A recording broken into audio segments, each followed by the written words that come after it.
नमस्ते दोस्तों। पहले 13 वर्ष जब तक मोहम्मद बिन अब्दुल्ला मक्का में थे, वहाँ पर क्योंकि फॉलोइंग बहुत ज़्यादा नहीं थी, इसलिए कोई रिचुअल्स भी ज़्यादा नहीं थे। सिर्फ वो जो अपनी सलात या नमाज करते थे उसमें इधर उधर जो आगे पीछे झुकने वाले रिचुअल्स ये तो थे, लेकिन इनके अलावा कोई त्यौहार इनका अपना नहीं था। जब ये वहाँ से हिजरत करके मदीना पहुँचते हैं तो अभी कुछ ही महीने हुए थे, तो उन्होंने वहाँ पर देखा कि जो यहूदी रहते थे वो अपना एक त्यौहार मनाने की तैयारियां कर रहे थे। अब मक्का में क्योंकि यहूदी बहुत कम थे तो इस तरह के त्यौहार भी देखने को नहीं मिले, लेकिन क्योंकि मोहम्मद बिन अब्दुल्ला ने अपने सारे का सारा पैटर्न अभी तक का यहूदियों के जो रिलीजन है जूडाइज़म उसी के बेसिस पे बनाया था, तो इसलिए जब इसने देखा कि यहाँ पर ये लोग एक कोई त्यौहार मनाने वाले हैं तो इसने जाकर यहूदियों से पूछा कि आप ये त्यौहार किस लिए मना रहे हैं। अब ये जो त्यौहार है इसे यौम किपर कहते हैं। यौम किपुर में जो यहूदी हैं वो पश्चाताप करते हैं, उन्हें ये दिन पश्चाताप के रूप में मनाया जाता है और लगभग 25 घंटे लगातार वो व्रत रखते हैं जिसमें ना खाना है, ना पीना है, ना कोई मौज मस्ती करनी है और ना ही किसी के साथ शारीरिक संबंध स्थापित करने हैं। तो लगभग 25 घंटे से मनाया जाता है। एक दिन जब सूर्यास्त होता है उससे लेके अगले दिन के सूर्यास्त तक ऐसा किया जाता है। और आज भी यदि आप यहूदियों को देखेंगे तो इन 24-25 घंटों के लिए वो जो कोशिश उनकी होती है वो ये है कि वो अपने सिनागॉग में जाकर, जिसे हम यहूदियों का मंदिर कह सकते हैं, वहाँ जाकर प्रार्थना करते हैं, वहाँ पर साफ़ सफाई करते हैं या जो भी सामाजिक गतिविधियाँ हैं उन्हीं में पार्टिसिपेट करते हैं। इसका जो रेफरेंस है वो हमें मिलता है जो यहूदियों की किताब है तौरात, उसकी लेवाइटिकस वाला जो पोर्शन है उसकी 23वें अध्याय में जो 27वीं लाइन है वहाँ पर आपको इसका रेफरेंस मिलेगा। The Lord said to Moses, the 10th day of this 7th month is the day of atonement. Hold a sacred assembly and deny yourselves and present a food offering to the Lord. तो जो ये reference है ये बताता है कि जो ये यहूदियों का गॉड है उसने मूसा से कहा था कि इस दिन को तुमने व्रत के रूप में मनाना है, डे ऑफ एटोनमेंट मनाना है इसे। लेकिन जब मोहम्मद बिन अब्दुल्ला ने मदीना में उन यहूदियों से पूछा तो या तो उन यहूदियों को इसके बारे में ठीक से नहीं पता था या उन्होंने जानबूझ के मोहम्मद बिन अब्दुल्ला को गलत सूचना दी। उन्होंने मोहम्मद बिन अब्दुल्ला को कहा कि ये हम उस दिन के रूप में मनाते हैं जिस दिन मूसा और उसके साथियों को जो फ़िरौन था, जो ग्रीक का राजा था, उससे छुटकारा मिला था कि वो उसके बंधन से आज़ाद होकर उस दिन भागे थे वहाँ से। इस्लाम की किताबों में इसका जो रेफरेंस है वो हमें हदीसों में मिलता है, और क्योंकि हदीस बुखारी बहुत ऑथेंटिक मानी जाती है तो सही बुखारी में जो किताब नंबर 31 है उसकी हदीस नंबर 222 हमें ये बताती है कि यहूदियों ने ये मोहम्मद बिन अब्दुल्ला को बताया था। अब कई लोग इसको मोहम्मद बिन अब्दुल्ला की एक कमज़ोरी भी मानते हैं कि यदि वो इतना ही बड़ा पैगंबर था तो उसे क्यों नहीं पता था कि व्रत किस लिए रखा गया, क्यों उसे यहूदियों से पूछना पड़ा। और दूसरी चीज़ कि यहूदियों ने जब उसे गलत बताया तो भी उसने इस पर विश्वास कर लिया। अब इसके प्रत्युत्तर में इसी हदीस में हमें रेफरेंस मिलता है कि जब उसे बताया गया तो मोहम्मद ने यहूदियों को उत्तर दिया कि अच्छा, अगर तो ये मूसा का है तो मूसा पर तो तुमसे ज़्यादा हक हम मुसलमानों का है, तो हम इस त्यौहार को मनाएंगे। तो इस तरह से जो पहला वर्ष था हिजरत का उसमें इस त्यौहार को मनाया गया। लेकिन क्योंकि फिर धीरे धीरे यहूदियों से कड़वाहट बढ़ती जा रही थी, उनसे दुश्मनी हो गई थी, और जब तक हिजरत के 2 वर्ष पूरे हुए, 2-2.5 वर्ष पूरे हुए, तब तक बदर वाली जंग जीत चुके थे, यहूदियों से खुल्लम खुल्ला चैलेंज हो चुका था, बनु कैनुका को निकाला जा चुका था और यहूदियों की हत्या भी की जा चुकी थी, जैसे हम काब बिन अशरफ की हत्या हुई देख चुके हैं। अब क्योंकि यहूदियों से संबंध टूट चुका था तो उनका त्यौहार मनाना भी ठीक नहीं था, लेकिन इमीडिएटली उसको रिजेक्ट भी नहीं किया जा सकता था। तो इसलिए ये जो यौम किपुर है इसे आज यौम अशूरा के नाम से इस्लाम में जाना जाता है, और जो सुन्नी मुसलमान हैं उनके लिए इसे मनाना या ना मनाना उनकी अपनी इच्छा पर है, क्योंकि इसको कोई इन्फोर्स नहीं किया गया था बाद में।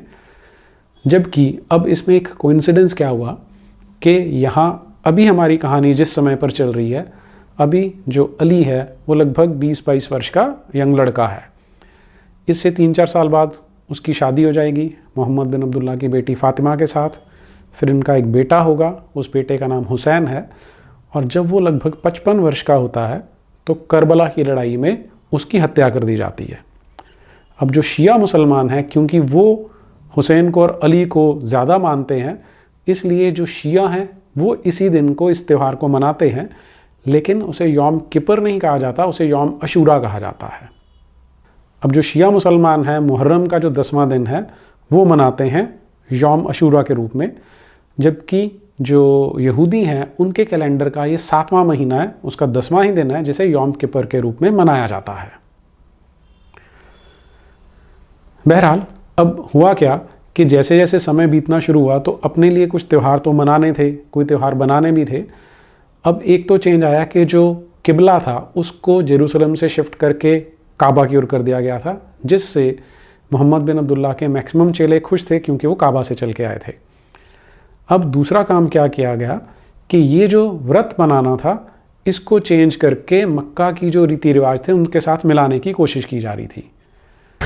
अब मोहम्मद बिन अब्दुल्ला ने नया त्यौहार मनाना था तो उसे आज हम रमज़ान के रूप में देखते हैं और उसी को आज हम ट्रैक करेंगे कि रमज़ान में किस तरह से over the period of time changes आए हैं। तो व्रत तो रखा जाता है, पैटर्न यहूदियों से लिया गया, लेकिन उसमें कुछ चेंजेस कर दिए गए। ये हमें विलियम मुइर की किताब में भी देखने को मिलता है, पेज नंबर 185 पर वो इसके बारे में उल्लेख करते हैं। जब पहली बार त्यौहार मनाया गया तो क्योंकि हर चीज़ अल्लाह मियाँ के हुक्म से की जाती है, तो आप देखेंगे कि कुरान में जो दूसरा अध्याय है, जो दूसरी सूरा है, उसकी आयत नंबर 183 व्रत रखने के बारे में बताती है। ए ईमानदारों, रोज़ा रखना जिस तरह तुमसे पहले के लोगों पर फ़र्ज़ था उसी तरह तुम पर भी फ़र्ज़ किया गया, ताकि तुम उसकी वजह से बहुत से गुनाहों से बचो। अब इससे जो अगली आयत है 184 नंबर, वो कई इंटरेस्टिंग चीज़ें बताती है, तो उसे देखते हैं। वह भी हमेशा नहीं बल्कि गिनती के चंद रोज़, इस पर भी रोज़े के दिनों में जो शख्स तुम में से बीमार हो या सफ़र में हो तो और दिनों में जितने कज़ा हुए हों गिन के रख ले, और जिन्हें रोज़ा रखने की कुव्वत है और ना रखें तो उन पर उसका बदला एक मोहताज को खाना खिलाना देना है। और जो शख्स अपनी खुशी से भलाई करे तो ये उसके लिए ज़्यादा बेहतर है, और अगर तुम समझदार हो तो समझ लो कि फ़िदे से रोज़ा रखना तुम्हारे हक़ में बहरहाल अच्छा है। अब अल्लाह मियाँ की ये जो आयत है इसमें 2-3 चीज़ें ध्यान देने लायक हैं कि आज आप देखते हैं कि रमज़ान का जो पूरा महीना है उसमें रोज़े रखे जाते हैं, लेकिन इनिशियली इस तरह का कोई जो ये रेगिस्तानी गॉड है अल्लाह नाम का, उसका ऐसा कोई हुक्म इनिशियली नहीं है। चंद रोज़ रखने हैं, वो स्पेसिफाइड नहीं है कि कौन से दिनों में रखा जाएगा। अब आप भी इसको समझ सकते हैं, जैसा मैंने बताया कि जो यहूदी हैं वो उन 25 घंटों के लिए ना कुछ खाते हैं ना कुछ पीते हैं, तो यदि इसी पैटर्न पर मनाया जाएगा 1 महीना तो कोई भूखा प्यासा नहीं रहता, तो सबकी मृत्यु हो जानी थी, इसलिए ये चंद रोज़ रखे गए। दूसरी अगली चीज़ इसमें जो ध्यान देने लायक है, यहाँ ये बताया जा रहा है कि जो बीमार हैं, जो सफ़र में हैं, उनको रखना ज़रूरी नहीं है। इनफैक्ट जिनमें हिम्मत है, जिनमें शक्ति है रखने की, अगर वो भी नहीं रखना चाहते तो उनके लिए भी रास्ता खुला हुआ है कि वो अगर किसी गरीब को खाना खिला देंगे तो उनको ये रोज़े रखने की आवश्यकता नहीं है। और फिर लास्ट में वो बोलते हैं कि बहरहाल आपको ऐसा करना है, बाद में इसको चेंज किया जा सकता है, जो कि वाकई में होने वाला भी है। अब क्या सच में ऐसा करते थे लोग कि जो रख सकते थे और नहीं रखते थे? तो इसका रेफरेंस हमें जो कुरान की तफसीर है, जो इब्न कथीर ने लिखी थी आज से लगभग 700-800 साल पहले, उसमें देखने को मिलता है। उसका जो वॉल्यूम 1 है उसके पेज नंबर 518 पे वो क्लियरली बताता है, in the beginning those who wished fasted and those who wished did not fast and fed a poor person for each day. कि जो रोज़े रखना चाहते थे वो रख लेते थे, जो नहीं रखना चाहते थे वो एक गरीब को खाना खिला के फारिग हो जाते थे। ये उन दिनों की बात है जब मोहम्मद बिन अब्दुल्ला, जो इनका जो पैगंबर है, वो जीवित था। अब इसमें वो एक और इंटरेस्टिंग चीज़ बताता है जिसमें वो बुखारी की ही रेफरेंस ले रहा है। When the ayah was revealed, those who did not wish to fast used to pay the fidya until the following ayat 2:185 was revealed, abrogating the previous ayat। अब यहाँ ये जो शब्द फिदया यूज़ हो रहा है कि किसी चीज़ के बदले में आप जो करते हैं उसे फिदया कहा जाता है। तो जो लोग रखना चाहते थे वो रखते थे, जो नहीं रखना चाहते थे वो फिदया के रूप में किसी एक व्यक्ति को खाना खिला देते थे। फिर जब अगली आयत नाजिल हुई तो उसने इस पहले वाली आयत को एब्रोगेट कर दिया, कैंसिल कर दिया, मनसूख कर दिया, जो इस्लाम का एक और एक कॉन्सेप्ट है कि अल्लाह मियाँ नई नई आयतें भेजते रहते हैं, और अगर कोई बाद वाली आयत पहले वाली को कॉन्ट्राडिक्ट करती है तो पहले वाली कैंसिल हो जाती है और बाद वाली को मान लिया जाता है। इसमें भी बहुत से लोग सवाल उठाते हैं कि किस तरह का गॉड है अरेबिया का कि अपना माइंड चेंज कर लेता है कि कुछ दिन के लिए एक ऑर्डर होता है फिर दूसरा ऑर्डर आ जाता है। लेकिन हम उसमें नहीं जाएंगे, अभी आगे चलते हैं। अभी अगली आयत देखते हैं, आयत नंबर 185। रोज़ों का महीना रमज़ान है जिसमें कुरान नाजिल किया गया, जो लोगों का रहनुमा है और उसमें रहनुमाई और हक व बातिल के तमीज़ की रोशन निशानियां हैं। मुसलमानों, तुम में से जो शख्स इस महीने में अपनी जगह पर हो तो उसको चाहिए कि रोज़ा रखे, और जो शख्स बीमार हो या फिर सफ़र में हो तो और दिनों में रोज़े की गिनती पूरी करे। अल्लाह तुम्हारे साथ आसानी करना चाहता है और तुम्हारे साथ सख्ती नहीं चाहता, और शुमार का हुक्म इसलिए दिया है ताकि तुम रोज़ों की गिनती पूरी करो और ताकि अल्लाह ने जो तुमको राह पर लगा दिया है उस नेमतों पर उसकी बड़ाई करो और ताकि तुम शुक्रगुजार बनो। तो अल्लाह मियाँ का ये कहना है कि अब सभी को इसका पालन करना और पूरे 1 महीने करना है। जितने दिन तुमसे छूट जाते हैं तो उसके बाद महीना पूरा होने के बाद उतने दिन फिर से व्रत रख के तुम उसको पूरा कर सकते हो। और अल्लाह मियाँ ये जो कंसेशन दे रहे हो इसलिए कि ताकि तुम अल्लाह मियाँ की बढ़ाई करो, अल्लाह मियाँ की प्रेज़ करो।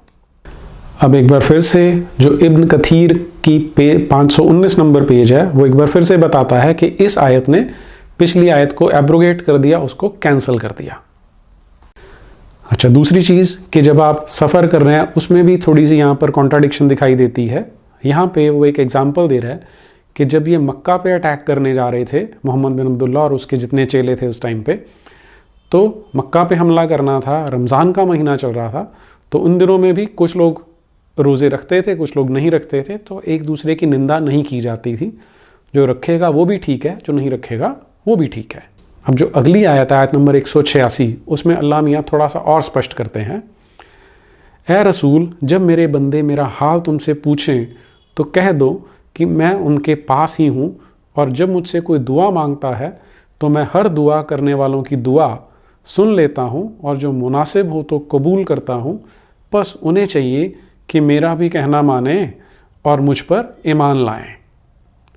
तो अल्लाह मियाँ इतना उनको कहते हैं कि तुम्हें मेरे ऊपर ईमान रखना चाहिए और मेरी बात माननी चाहिए, मैं तुम्हारे लिए इतने सारे कंसेशंस दे रहा हूँ।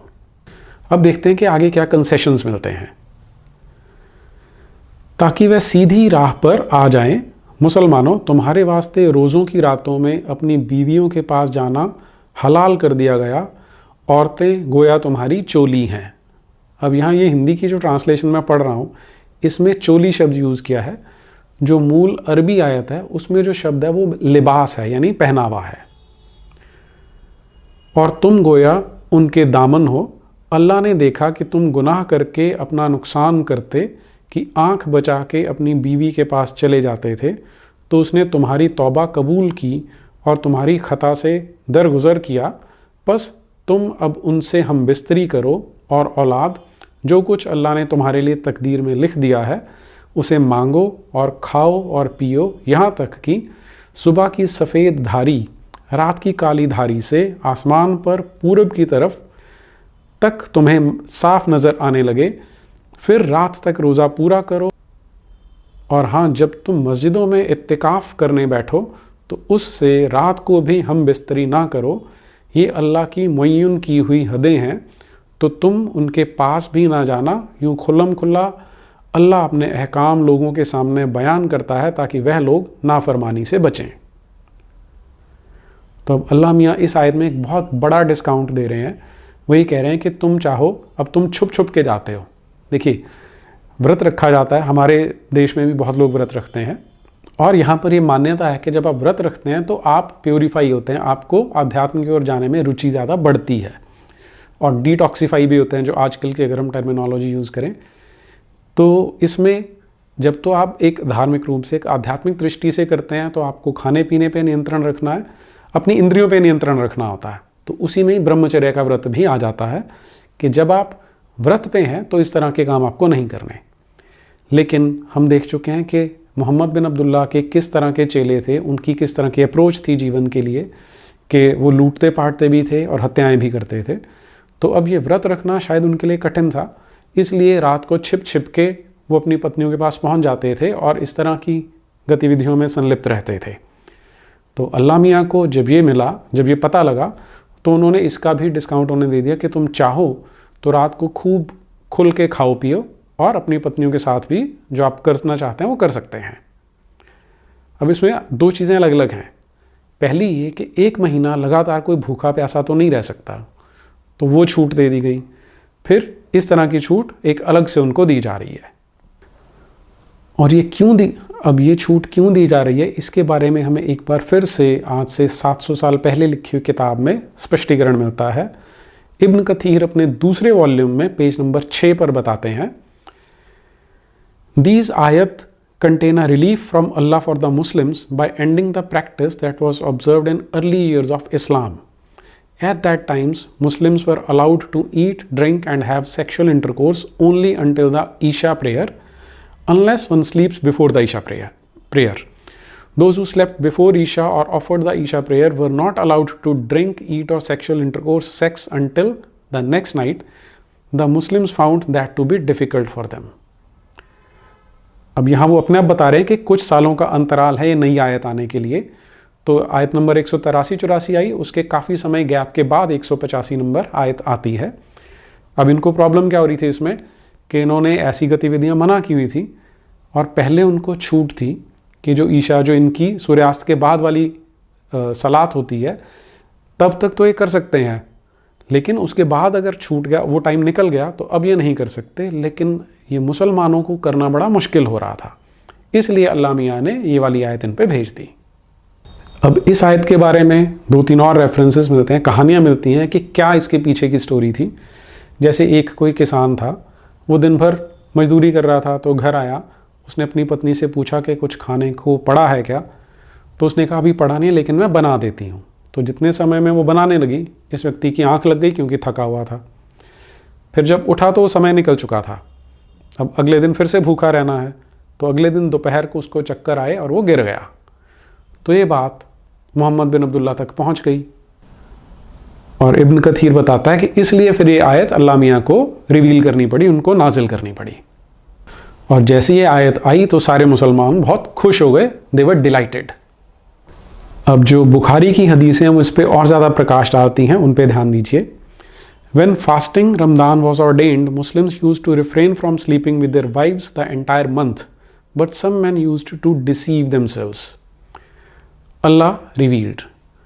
तो कुछ मुसलमान थे जो अपनी पत्नियों के साथ उन दिनों में भी व्यभिचार करते थे, वो रह नहीं पा रहे थे, तो फिर अल्लाह मियाँ ने इस आयत को नाजिल किया। अब ये जो फ्यू मुस्लिम्स हैं, कौन से मुसलमान थे, ज़रा उनका भी रेफरेंस देखते हैं। During the month of Ramadan, after Muslims would pray Isha, they would not touch their women and food until the next night. Then some Muslims, including Umar bin al-Khattab, had sex with their wives and had some food during Ramadan after Isha.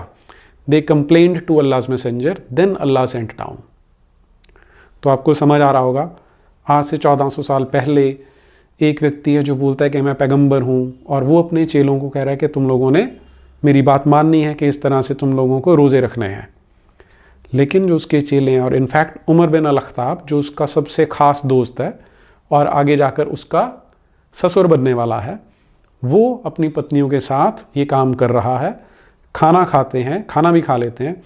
तो इन चीज़ों को देखते हुए अल्लाह मियाँ ने उनके लिए discount offer किया है कि तुम अगर चाहो तो इसको, ये आपके लिए अलाउड है, आपके लिए परमिशन मिल चुकी है इसके लिए।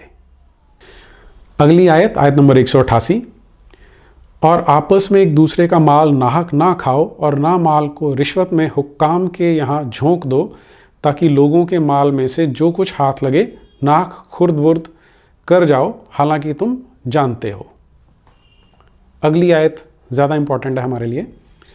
ए रसूल, तुमसे लोग चांद के बारे में पूछते हैं कि क्यों घटता बढ़ता है, तो कह दो कि उससे लोगों के दुनियावी अम्र और हज के अवकात मालूम होते हैं, और ये कोई भली बात नहीं है कि घरों के पिछवाड़े से फांद के जाओ, बल्कि नेकी उसकी है जो परहेजगारी करे, और घरों में आना हो तो उनके दरवाज़ों की तरफ से आओ, और अल्लाह से डरते रहो ताकि तुम मुराद को पहुंचो।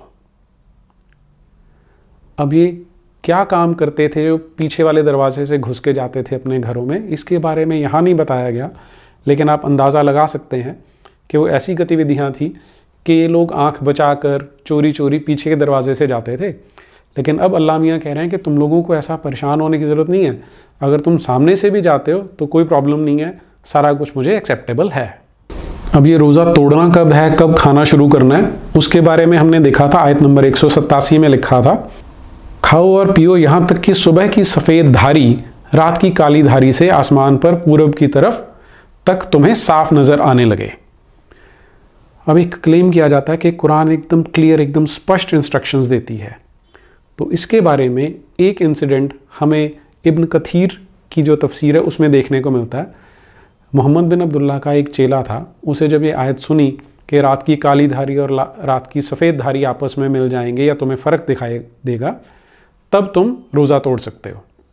तो कहता है कि उसने क्या किया, अपने तकिए पर एक काला धागा रखा और एक सफ़ेद धागा रखा और उन दोनों को रात भर देखता रहा, उनमें कोई चेंज नहीं आया।